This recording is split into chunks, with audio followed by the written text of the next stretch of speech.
Emotional intelligence, इसे EQ भी कहते हैं। क्या आपने पहले इसके बारे में सुना है? और अगर सुना है तो क्या आप इसे अच्छे से समझते हैं? इसको समझना बहुत ही ज़्यादा ज़रूरी है, क्योंकि हमारी लाइफ, अच्छा करियर और बेटर सक्सेस में 80% ईक्यू और 20% आईक्यू जिम्मेदार होता है। जबकि ज़्यादातर लोगों को लगता है कि आईक्यू ही सबसे ज़्यादा इम्पोर्टेंट है। इसी गलतफहमी की वजह से 90% लोग कंफ्यूज रहते हैं। लोग सर्च करते हैं, पता करते हैं how to increase IQ, IQ कैसे बढ़ाएं। कोई अपना आईक्यू बढ़ाना चाहता है तो कोई अपने बच्चों का आईक्यू बढ़ाना चाहता है।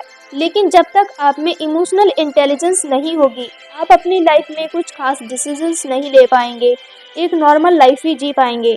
तो यहाँ पर आपको अच्छे से क्लियर हो गया होगा कि लाइफ में इमोशनल इंटेलिजेंस की इम्पोर्टेंस क्या है। अब हम बात करेंगे कि इमोशनल इंटेलिजेंस में ईक्यू में कैसे मास्टरी कर सकते हैं, इसके यूज से हम अपनी लाइफ में क्लियरिटी कैसे ला सकते हैं। तो शुरू करते हैं, पर उससे पहले hello guys, welcome back to my youtube channel. मेरा नाम है प्रियंका। तो पहला पॉइंट यही है, व्हाट इज इमोशनल इंटेलिजेंस। इसका सीधा और सिंपल मतलब यही होता है, खुद को समझना, खुद के इमोशंस को समझना और उसके बाद दूसरों को समझना और उनके इमोशंस को समझना। एक एग्जांपल से समझाने की कोशिश करते हैं ये चीजें कैसे हमारी लाइफ को बेटर एंड ब्यूटीफुल बना सकती हैं। जैसा कि हमें पता है, नेचुरली ह्यूमन बीइंग, इंसान एक सोशल क्रिएचर है, यानी कि एक ग्रुप में रहने वाला जीव। क्या हो अगर किसी इंसान को सबसे दूर और सबसे अकेले जंगल में छोड़कर आ जाएं, वो कैसे खुश रहेगा। सेम ऐसा ही लोगों के साथ हो रहा है, सबके बीच में होते हुए भी अकेला फील करते हैं और लाइफ में काफी सैड रहते हैं। सबके बीच रहकर अलोन फील करना, इसके पीछे सबसे बड़ा रीजन होता है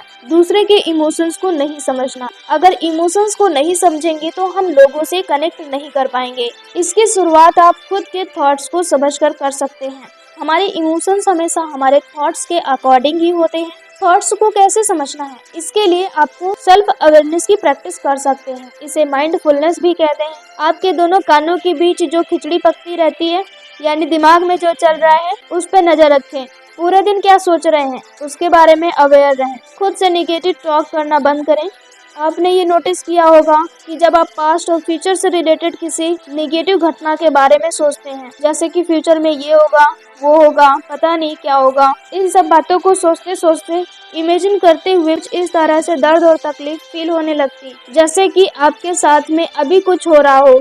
फॉर एग्जाम्पल, पास्ट की बुरी घटना के बारे में सोचकर रोने लग जाना और फ्यूचर से रिलेटेड सोचकर डर जाना, जबकि रियलिटी ये है कि प्रेजेंट में कुछ ऐसा हो ही नहीं रहा है। प्रेजेंट एकदम नॉर्मल है, कुछ बुरा नहीं हुआ है, बस हमारा दिमाग कुछ ना कुछ पास्ट और फ्यूचर के बारे में ढूंढ रहा है, ज़्यादा सोच रहा है, जबकि तकलीफ हमें प्रेजेंट में हो रही है।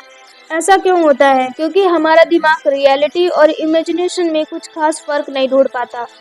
प्रॉब्लम हमारे दिमाग के अंदर ही है और सोल्यूशन हम बाहर ढूंढने निकल जाते हैं। इसलिए सेल्फ अवेयरनेस का मतलब ये है कि हम क्या सोच रहे हैं, नेगेटिव या पॉजिटिव, ये हमें अच्छे से पता होना चाहिए। जैसे ही दिमाग में नेगेटिव थॉट्स आने लगता है, तुरंत स्टॉप बोल के प्रेजेंट मोमेंट में आ जाएं। जब आप अपने थॉट्स और प्रोसेस को कंट्रोल करना सीख जाएंगे, तो उसके बाद बात आती है इमोशंस की। इमोशंस हमेशा थॉट्स के अकॉर्डिंग ही चलते हैं, इसे थोड़ा समझना पड़ेगा। जैसे कि आप एकदम खाली बैठे हैं, काम नहीं कर रहे हैं। ज़्यादातर लोग अपने खाली टाइम पर एक ही काम करते हैं, अपने फ्यूचर के बारे में बुरा बुरा सोचने बैठ जाते हैं। आपने एक कहावत सुनी होगी, खाली दिमाग शैतान का घर, ये तो सुना ही होगा। हम कुछ नेगेटिव सा सोच रहे हैं, सोचते सोचते काफ़ी ज़्यादा स्ट्रेस में आ जाते हैं, पूरा स्ट्रेस फील कर रहे हैं, क्योंकि इमेजिनेशन और रियलिटी में कुछ ज़्यादा फर्क समझ नहीं आता। और तभी आपके फैमिली मेंबर में कोई छोटा सा काम करने के बारे में बोल देते हैं, इस पे आपका फर्स्ट रिएक्शन, फर्स्ट इमोशन गुस्सा ही होगा। जैसे हमारे माइंड में थॉट्स चल रहे होंगे, वैसे ही हम रिएक्शन भी करने लगते हैं। तो सबसे पहले अपने थॉट्स को कंट्रोल करिए।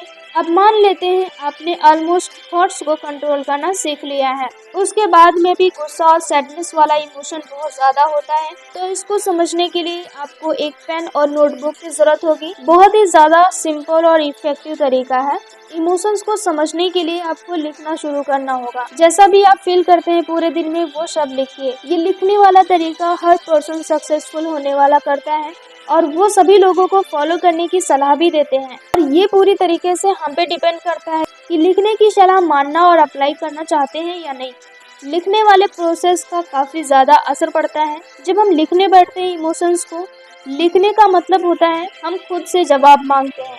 आप खुद से पूछते हैं कि मुझे इतना गुस्सा क्यों आया, या उस नॉर्मल बात पे इतना गुस्सा होना ज़रूरी था, क्या उस छोटे सी बात पे मेरा इतना सैड होना ज़रूरी था। कुछ इस तरह से आप खुद से बात करते हैं। इस प्रोसेस को फॉलो करने वाले लोगों में देखा गया है कि वो अपने सभी इमोशंस को, एंगर, हैप्पी, सैडनेस, ये सभी इमोशंस धीरे धीरे कंट्रोल कर पाएं। ये होता है खुद के ही इमोशंस को समझना। नेक्स्ट स्टेप, दूसरों के इमोशंस को समझना। इसका हमारी लाइफ पे बहुत फर्क पड़ता है। इसे एक सिंपल एग्जांपल से समझने की कोशिश करते हैं ताकि आपको अच्छे से सब कुछ समझ आ जाए। मान लीजिए एक बिजनेसमैन है, वो बहुत स्मार्ट है, उसकी इनकम बहुत ज़्यादा है, बहुत ही अच्छी जगह पर उसका घर है, पर उस बिजनेसमैन की एक प्रॉब्लम है। पैसा तो बहुत कमा लेता है, लेकिन उसके पड़ोसी से उसकी बिल्कुल नहीं बनती। वो अपने नेबर से ठीक से बात भी नहीं करता, उसे इमोशन से कनेक्ट होना आता ही नहीं, अपने काम से काम रखता है। अब यहाँ पर क्या होता है, उसके बिजनेस में बहुत ही बड़ी लीगल प्रॉब्लम आ जाती है। एक तरह से कहें तो वो फंस जाता है। उस बिजनेसमैन के किसी के साथ अच्छे रिलेशन नहीं होते, इस वजह से उस रिच मैन को उस लीगल प्रॉब्लम से निकलने में बहुत ही प्रॉब्लम होती है। अपने आसपास के लोगों के इमोशंस को समझना, उनसे इमोशनली कनेक्ट होना हमारी लाइफ पर कितना असर डाल सकता है, ये सब तभी हो पाएगा जब सबसे पहले आप अपने थॉट्स और इमोशंस को कंट्रोल करना सीखते हैं। तभी आप दूसरे के इमोशंस को समझ पाएंगे। यही है इमोशनल इंटेलिजेंस। आई होप ये वीडियो आपको हेल्पफुल रहा होगा। अगर ये वीडियो हेल्पफुल रही है तो कमेंट में शेयर करें, yes this video helpful for me. तो अभी के लिए बस इतना ही, हम मिलते हैं नेक्स्ट वीडियो में। तब तक के लिए टेक केयर।